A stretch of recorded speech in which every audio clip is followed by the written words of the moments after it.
This is a story called The Little Monsters. Chapter 110. The kids quit school without telling their parents and teachers. All the gang and the little kids are at Bumpy's house for Mary Ann's 6th birthday party when Grumpy says, "Hey guys, remember the other week before we broke up for the summer holidays when we told our parents that we were quitting school? Well, we go back on Monday and I'm not going back. In fact, I'm never going back, ever. But this time I'm not saying anything to our parents." "I'm not going back either," said Kicker. "Same here," said Stumpy. "I'm bored with school, so I'm definitely not going back," said Creeper. "What's the point of school anyway, guys?" asked Bumpy. "I'm not going back either, not ever," said Stampy. On the following Monday, the kids all put on their uniforms, but they were wearing their normal clothes underneath. As soon as they left the house, they all made their way to the hideout and got changed. Then they went to the huge skate park that was a couple of miles away. When they got there, they stayed there all day, and then about 2:30 p.m, they all made their way back to the hideout and put their school uniform back on. Excuse me, on top of the clothes they were wearing. Then about 3 p.m. they all went home. That night their parents asked them how school was, and they told them that school was boring as always. Then they got changed out of their uniforms and took their time doing so that their parents wouldn't ask why they'd got changed so quickly. The next day they decided to go to school just one last time because they were curious as to whose classes they were in. When they got there, they were told by Mrs. Tinker that there were three new teachers.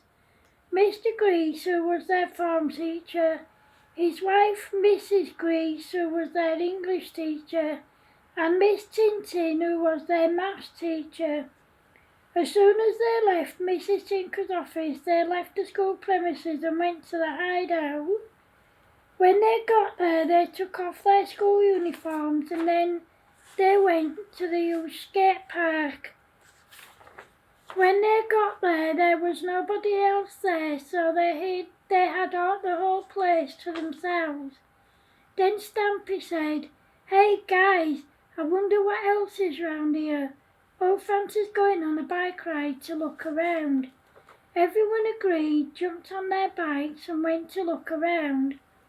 After about 10 minutes, they found a massive adventure playground with an indoor and outdoor trampoline park. Then they rode their bikes a bit further and found a huge skate park that also had an indoor and outdoor water park.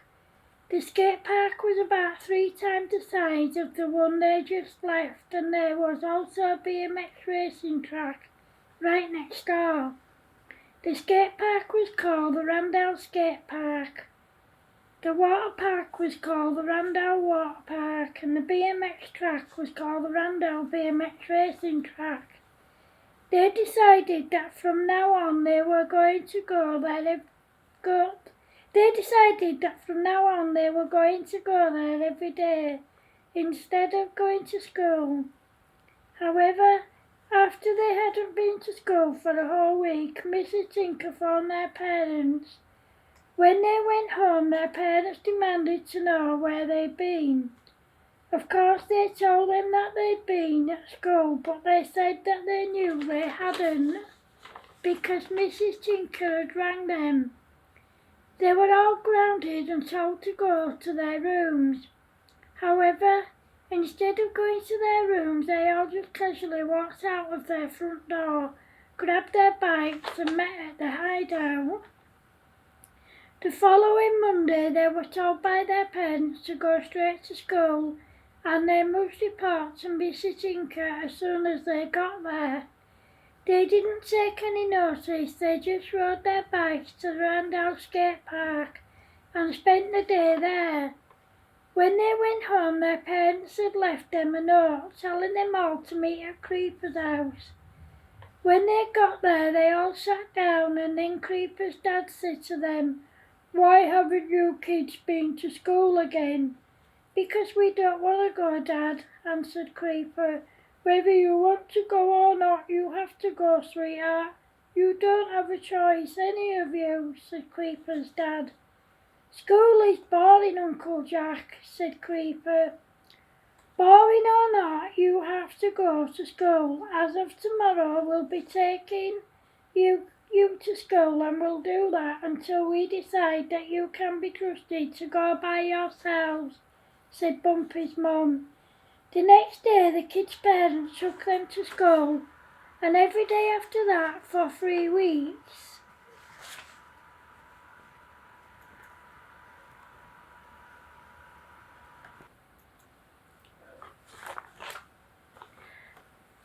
However, what they didn't realise is that the kids weren't staying.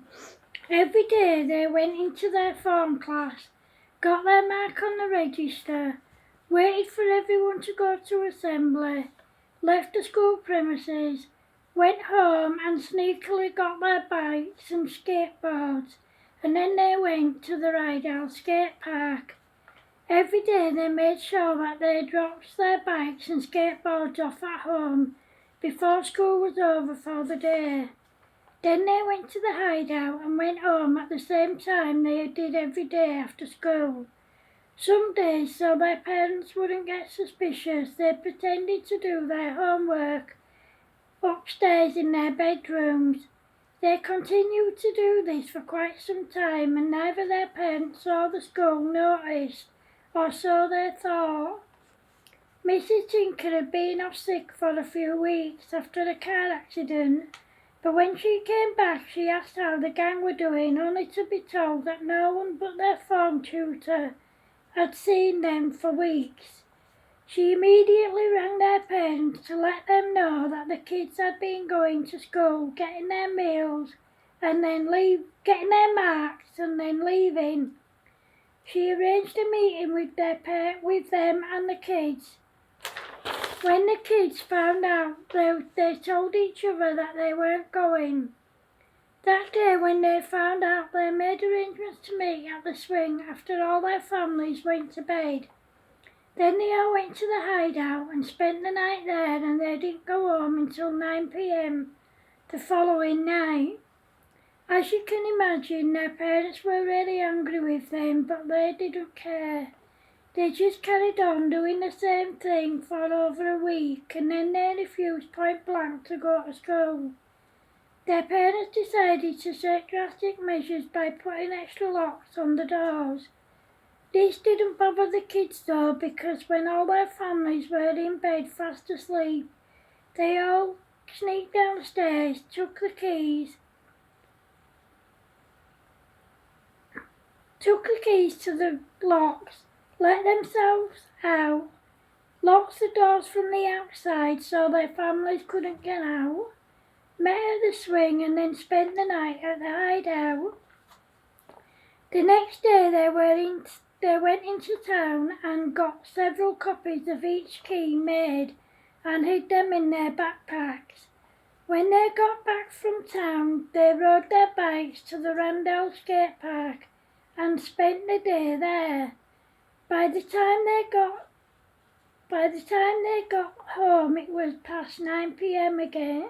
Their parents were really angry with them.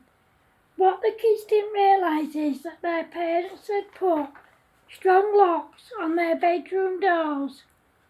It was only when they locked them in that they realised. However, they didn't care because they just climbed out of their bedroom windows. However, unfortunately for the kids, their parents had put window locks on their bedroom windows, and when they went home they couldn't get in through their windows. Their parents unlocked the doors, let them in, smacked them hard on their bums and sent them to bed. That night their parents made them sleep in a different room, as there was nothing for them to climb down if they climbed out of the windows. The next day they made them put on their school uniforms, and then they took them to school and stayed with them much to their embarrassment. They did this for a couple of weeks. After that they seemed to have learned their lesson and went to school voluntarily. Well, that's what their parents thought. What they didn't realise is that the kids were refusing to cooperate in any way. All they did was mess about and mouth off at their teachers. In the end, Mrs. Tinker decided that she'd had enough of their behaviour, and she caned them all in front of the whole school during assembly. After that, the kids went to school every day and knuckled down and caught up with the work they'd missed. Okay, maybe not. End of chapter 110. Hope you like it, guys. Bye. Love yous.